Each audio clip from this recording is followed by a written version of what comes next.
ইলিশ মাছের কাঁটা ভালো, চিংড়ি মাছের টক, 7 টাকাতে কিনবে লোকে, গিলবে গবা গপ, গিলবে গবা গপ, গিলবে গবা গপ। ও তোর কচি পোনা,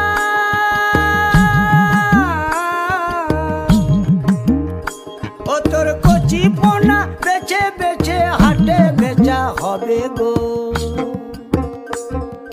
চুনো পুঁঠি আর বেচিস না, চুনো পুঁঠি আর বেচিস না। ও 30 টাকা কেজি মাছ বাবু